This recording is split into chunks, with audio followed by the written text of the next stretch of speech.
প্রিয় ভিউয়ার্স, আসসালামু আলাইকুম। আশা করি সবাই ভালো আছেন। তো আজকে আমি আপনাদের সাথে কথা বলবো পেঁপের বাড়ন্ত পর্যায়ে ফল ছাঁটাইকরণ নিয়ে। তো আমার সামনে যে গাছটি দেখতে পাচ্ছেন, এই গাছের ম্যাক্সিমাম পেঁপে কিন্তু বড় হয়ে গেছে আর কি। দেখেন, এগুলো হরমোন প্রয়োগ করার কারণে এবং গোড়াতে প্রচুর পরিমাণে খাদ্য রয়েছে, যার কারণে প্রচুর পেঁপে। দেখেন আপনারা, গোড়াটাও দেখেন কত ফ্রেশ, একদম উপরিভাগেও শিকড়। তো এখানে যে কাজটি আপনাদের করতে হবে সেটি হচ্ছে, ভালো ফলন যদি পেতে চান তাহলে দেখেন এখানে পেঁপে আছে 3টা। এটা রাখবেন, এটা ছাঁটাই করে দিবেন। এই পেঁপেটা ছাঁটাই করে দিতে হবে, তাহলে এই দুইটা আরও বড় হবে।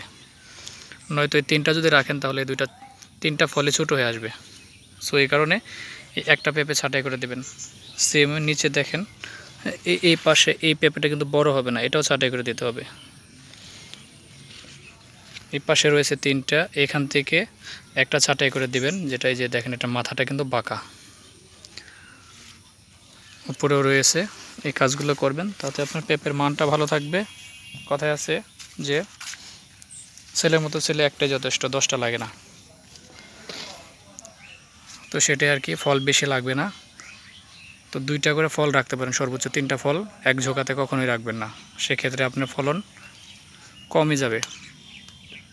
তো দেখেন গাছে কতগুলো পেঁপে, তো এতগুলো পেঁপে রাখা যাবে না, তাহলে গাছ লুট নিতে পারবে না।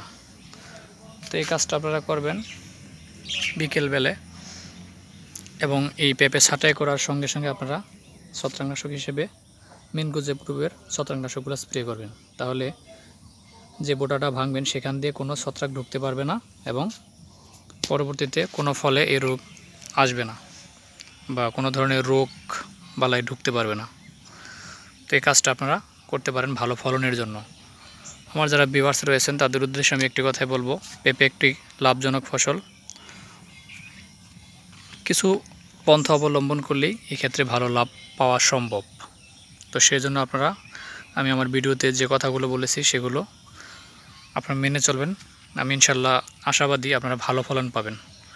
তো তারপরেও যদি কোনো তথ্য পরামর্শের প্রয়োজন হয়, ইনবক্স আমাকে নক করবেন, আমি আপনাদের সাথে বিস্তারিত আলোচনা করব। সে পর্যন্ত তো সবাই ভালো থাকেন, সুস্থ থাকেন।